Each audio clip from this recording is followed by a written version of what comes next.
I was lying there with my legs wide apart. And then he told me, என்னோட voice கொஞ்சம் அப்படி இப்படி தான் இருக்கும். த்ரோட் பெயின் எல்லாம் உன் கையில் தாண்டா இருக்குது, பார்த்து செஞ்சு விடு. இந்த வீடியோவில் நம்ம என்ன பார்க்க போகிறோம்னா, இந்த வருஷத்தை ரீவைண்ட் பண்ண போகிறோம். எடிட் மாதிரி பண்ண போகிறதில்ல, ஏன்னா எனக்கு அது வராது. அதனால உனக்கு கடைசி எச்சரிக்கை, நீ கொஞ்சம் குளிக்க மாதிரி ஏதாவது வாய் திறந்தா உங்களை சாவடிச்சு வாயில வைப்போம். நிச்சயானந்தம் ரீவைண்ட் வந்து ரேன் பண்ண போகிறோம். ஏன்னா எனக்கு அது மட்டும்தான் வரும். இந்த வருஷம் 1ஆம் தேதியில என்னென்ன நடந்துன்னு எனக்கு ஞாபகம் இல்லை ஃப்ரெண்ட்ஸ். ஆனால் 7ஆம் தேதி அன்னைக்கு ஒன்றும் நடக்கலை. ஆனால் இப்போ நான் வந்து தலை ஃபார் ரீசன் அப்படின்னு சொல்கிறதுக்கு வேண்டிய 7ஆம் தேதின்னு சொன்னேன். சரி, 1ஆம் தேதிக்கே போவோம். அந்த டைம் வந்து காலேஜ் போயிட்டு இருந்தேன் நினைக்கிறேன். ஆமாம், கடைசி செம். கண்டிப்பாக பல ரெசல்யூஷன் எடுத்திருப்பேன்.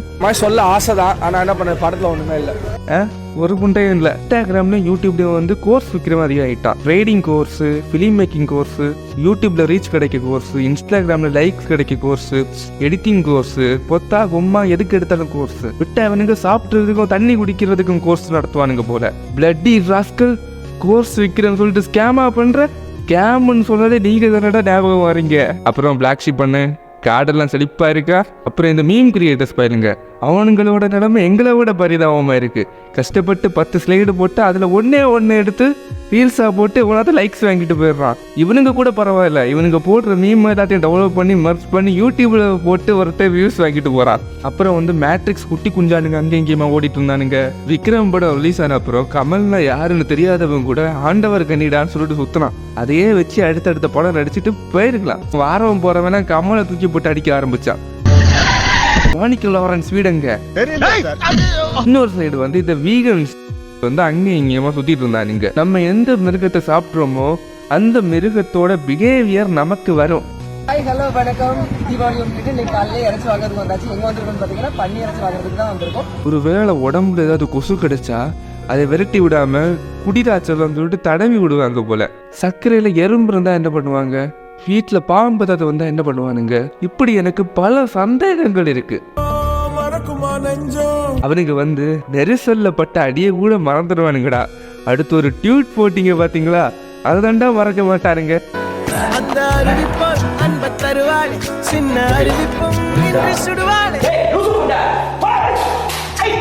அந்த கர்மத்துக்கு அந்த பாட்டை யூஸ் பண்ண ஆரம்பிச்சுட்டானுங்க. ஃபுட் பிளாக் போகிறதுக்கும் கப்பிள்ஸ் வீடியோ பண்ணுறதுக்கும் அந்த பாட்டை யூஸ் பண்ணானுங்க. அதுலேயும் சும்மா கப்பிள்ஸ் வீடியோ போட்டால் கூட பரவாயில்ல, எல்லாம் பீடோ ஃபைலு. ரீல்ஸில் ஒரு பாட்டை போட்டு சேச்சுரேட் பண்ண பரவாயில்ல, படத்துலேயும் அந்த பாட்டை திருப்பி போட்டு சேச்சுரேட் பண்ணி எங்கேயாவது பார்த்துருக்கீங்களா ஃப்ரெண்ட்ஸ்? ஹுக்கும் டைகர் கா ஹுக்கும், Leo Leo Leo Leo, trending movie Leo Leo, வேற மாதிரி அனிருத் சாங்ஸ். ஷாருக் கானோட 2 படம் ரிலீஸ் ஆச்சு, முக்கியமாக ஜவான். இந்த பொண்ணு வேல்யூ 1000 கோடிங்க. அதை பற்றி நான் பேச விரும்பல, தனியாக ஒரு வீடியோவில் பேசியிருக்கேன், அதை போய் பாருங்க. அப்புறம் வந்து பிரபாஸோட ஆதி புருஷ் 700 கோடி ரூபாய் செலவு பண்ணி ரிலீஸ் ஆச்சு. 600 கோடி செலவு பண்ண சந்திரயானே பாஸ் ஆகிடுச்சு, நீங்கள் ஃபெயில் ஆகிட்டீங்களேடான்னு சொல்லிட்டு கலாச்சிட்டு இருந்தானுங்க. இப்போ வந்து சலார் படம் ரிலீஸ் ஆகியிருக்கு ஃப்ரெண்ட்ஸ். தியேட்டர்ல எல்லாம் சிரிக்கிறாங்கன்னு கேள்விப்பட்டேன் ஃப்ரெண்ட்ஸ். அந்த மனுஷன் பாகுபலி படத்துல நடிச்சிட்டு காட்டா கூட இந்த நிலைமைக்கு போயிருக்க மாட்டான்டா. எல்லாத்துக்கும் காரணம் அந்த ராஜமௌலி. அப்புறம் வந்து சென்னையில மழையாட தண்ணி பெருக்கு வந்து அப்ப சில கேனைங்க, இது மக்கள் மேலேயும் தப்பு இருக்குங்க, அவங்க எதுக்குங்க ஏரி இருக்க இடத்துல வீடு கட்டினாங்க, ஏரி இருந்த இடத்த பட்டா போட்டது யாரு, அதை லேண்ட் ஆக்குனது யாரு, அதுல அப்பார்ட்மெண்ட் கட்டினவ யாரு, மக்கள் மேல கூற சொல்ற வெக்க மேல ஒன்னதாண்டா சொல்றேன். ஒன்னுதான் என்னால முடியல. அப்புறம் வந்து சந்திரமுகி 2 ரிலீஸ் ஆச்சு. ஒரு படத்தை கலாய்க்க 10 பொருத்தமா பக்காவா இருக்க ஒரு படம் அதுதான். அப்புறம் இந்த வருஷம் வந்து அதிக அனிமி ஃபேன்ஸ் உருவாகிட்டாங்க. அவனுங்க தொல்ல பெருந்தொல்லையா இருந்து இந்த நருட்டோன்னு சொல்லிட்டு சுத்துறவனுங்களெல்லாம் பார்த்தாலே கடுப்பா இருக்கு. நிறைய பேர் என்ன சொல்றானுங்கன்னா தமிழ் டப்பு ரிலீஸ் ஆனதா பிரச்சனைன்னு. என்னை பொறுத்த வரைக்கும் தமிழ் டப்பு ரிலீஸ் ஆகுறது பிரச்சனை இல்லை, இவனுங்க பார்க்கறதான் பிரச்சனை. அப்புறம் வந்து காக்கா கழுகு யாரு சூப்பர் ஸ்டாரு அப்படின்னு சொல்லிட்டு சண்டை வச்சுட்டு இருந்தானுங்க. அதெல்லாம் பார்க்க நல்லா தான் இருந்து. அப்புறம் கப்பு முக்கியம் பிகிலுன்னு ஒரு சைடு ஒரு ஆள், இன்னொரு சைடு ஒரு நண்பர் வந்து பைக் டூர் போயிட்டு இருந்தாரு. மன்சூர் அலிகான் ஒரு இன்டர்வியூ கொடுத்து அடி வாங்கினாரு. த்ரிஷாக்கு நிறைய பேர் சப்போர்ட் பண்ணாங்க. த்ரிஷா அதுக்கப்புறம் 2 நாள் கழிச்சு அனிமல் படத்துக்கு கல்ட் கிளாசிக்னு சொல்லிட்டு ட்வீட் போட்டாங்க. அனிமல் படத்தை எடுத்துக்கிட்டிங்கன்னா அது ஒரு சைக்கோகளுக்கு எடுக்கப்பட்ட ஒரு படம். இந்த வருஷம் டிவி ஷோஸ் எல்லாம் பீக்குக்கு போயிடுச்சு. நீயா நானா, சொல்வதெல்லாம் உண்மை, சொல்வதெல்லாம் உண்மை. லாரன்ஸ் சில்லு சில்லு சில்லுன்னு நடப்பான் மேடம். அவரை பற்றி நிறைய பேர் விசாரிக்க ஆரம்பிச்சிட்டாங்க. சில பேர் அவர் உயிரோட இல்லைன்னு சொல்கிறாங்க. சில பேர் அவர் பெயிண்டிங் வேலைக்கு போயிட்டுருக்காருன்னு சொல்கிறாங்க. சில பேர் அவரோட பேர் லாரன்ஸே இல்லை விருமாண்டிட்டு சொல்கிறாங்க. Once upon a time there lived a ghost, no myth anymore. அப்புறம் இந்த சிக்மா மெயில்னு ஒரு கூட்டம் கண்டதை பேசிட்டு அந்த பேட்ரிக் பேட்மேன் வீடியோ எடுத்து போட வேண்டியது. இப்போ எல்லாம் யாரு மாசு காட்டுறதுன்னே தெரியல. அப்புறம் நம்ம ஆன்டிடேட், உங்களை நான் எதுவுமே சொல்ல மாட்டேன் ஆண்டி. இப்போ என் சேனலில் உருப்படியான ஒரு 100 சப்ஸ்கிரைபர்ஸ் இருக்காங்கன்னா அதுக்கு நீங்களும் ஒரு காரணம். அந்த நன்றியை நான் என்றைக்குமே மறக்க மாட்டேன். அப்புறம் இந்த ஐ ஆம் பேட்மேன் மயிராண்டிகள், எவன்டா அதை ஃபஸ்ட்டு தொடங்கி வச்சான், அவன் மட்டும் என் கையில் கிடச்சான். அடுத்த வருஷம் இதே மாதிரி ஏதாவது நல்ல சூப்பர் ஹீரோ தலையில் கையை வச்சிங்க. அப்புறம் இந்த ஷார்ட்ஸ், இந்த வருஷம் ஷார்ட்ஸ் மூலமாக எனக்கு நிறைய சப்ஸ்கிரைபர்ஸ் வந்தாங்க. ஆனால் ஒரு ஷார்ட்ஸ்லேருந்து வர சப்ஸ்கிரைபர் திரும்பி என் சேனலில் இருக்க வீடியோ பார்த்துருக்கவே மாட்டான். லாங் வீடியோஸில் ஷார்ட்ஸ் கூட இந்த யூடியூப் வர சஜஸ்ட் பண்ண மாட்டான். எனக்கு மட்டும்தான் இந்த நிலைமை நினச்சிட்டு இருந்தேன். ஆனால் அந்த A2D போட்ட வீடியோக்கு அப்புறம் தான் தெரியும் எல்லாங்களுக்கு இதே நிலைமை தான். பெரிய பெரிய யூடியூபர்ஸுக்கே இதே நிலைமை தான் எனக்கு தெரிய வந்த பிறகு தான் எனக்கு சந்தோஷமாக இருக்குது. உண்மையை வளரிட்டணும். புதுசாக கோவிட் வேரியண்ட் வேறு பரவுதுன்னு சொல்கிறானுங்க. சுற்றி இருக்கவங்க எல்லாரும் கேட்டால் ஃபீவர்னு சொல்கிறானுங்க, டெங்குங்கிறானுங்க, கவுண்ட் கம்மிங்கிறானுங்க, எல்லாரும் ஹாஸ்பிட்டலில் படுத்துட்டு இருக்கானுங்க.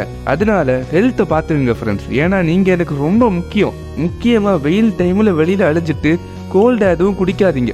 அப்படி குடிச்சு தான் எனக்கு கோல்டு வந்து அந்த கோல்டு ஃபீவராக மாறிடுச்சு. அதுக்கப்புறம் எனக்கு உடம்பு சுடுகுது நோக்குதுன்னு சொன்னால் ஒன்றும் பண்ண முடியாது.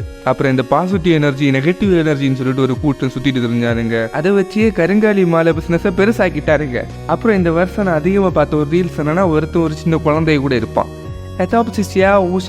எனக்கு ஹிந்தியில் சொல்லிட்டு இது சுசுக்கான்னு சொல்லுவான். உடனே அதுங்க ரெண்டும் சேர்ந்து இன்னொரு குழந்தையோட இருக்கும்.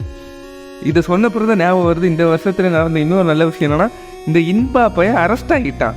ரொம்ப நல்ல பையன் தான், ஆனால் பீடோஃபைல் அவ்வளோதான். அப்புறம் நம்ம TTF வாசனோட படத்தோட ஃபர்ஸ்ட் லுக் எல்லாம் ரிலீஸ் பண்ணாங்க.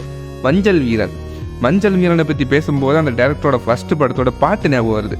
இந்த வருஷத்துல நான் கேட்டதுலேயே பெஸ்ட் பாட்டு. காலையெல்லாம் நடந்தாதே நம்பு மனமே. சரிகமா இப்போ எல்லாம் பாட்டை ஹம் பண்ணுறவங்களுக்கும் பாட்டை அல்ட்ரு பண்ணி பாடுறவங்களுக்கும் கிளைம் கொடுக்குறியான்னு கேள்விப்பட்டேன். முடிஞ்சா நான் உன் சேனலில் ரீசெண்டாக அப்லோட் பண்ண ஒரு பாட்டை அல்ட்ரு பண்ணி பாடுறேன். முடிஞ்சா கிளைம் கொடுறா பார்ப்போம். பாட்டை பாடினேன் ஃப்ரெண்ட்ஸ், அதை கேட்கவே ரொம்ப கன்றாவியாக இருந்து அதனால ட்ரிம் பண்ணிட்டேன்.